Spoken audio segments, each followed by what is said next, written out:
In other news now, emotions were running high today at a Nebraska Board of Education meeting. Sex education and critical race theory were the big topics. Channel 8's Ariana Martinez tells us what many in attendance had to say today. Ariana?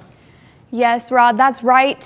Those two topics have riled up a lot of people. And even though the Board of Education has tabled them for now, some people want a final decision and want to overhaul the Board of Education altogether.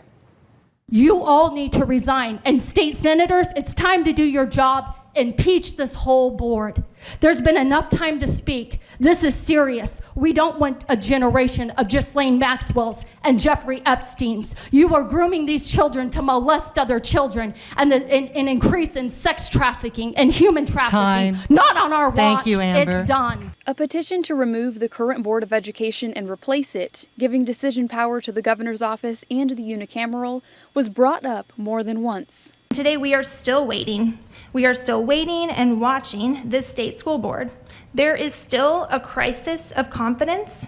The crisis of confidence exists because state school board members, the commissioner, and NDE staff repeatedly pleaded ignorance, misled the public, and helped spread misinformation for months. We are not fooled and we are not going away. We have parents come and speak to you and they're not being heard.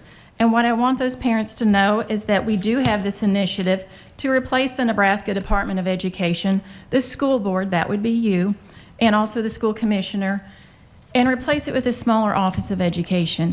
The petition started last month and needs at least 125,000 signatures by July of next year to be put on the November ballot.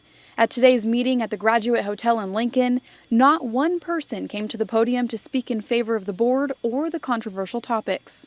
There's a lot of us still coming because we care about our kids and we care about what they're being exposed to.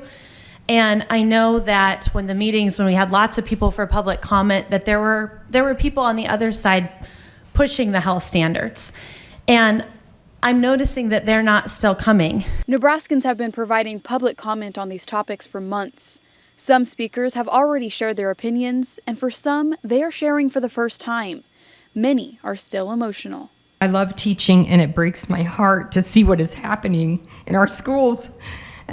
Sorry. So I feel I no longer can teach in the public schools. For now, a decision on how to handle sex education and critical race theory is on hold. The next business meeting for the Nebraska Board of Education will be held on January 7th at 9 in the morning. If you would like to make public comment, registration opens on December 29th. Make sure to check education.ne.gov for more information and instructions on how to submit written public comment.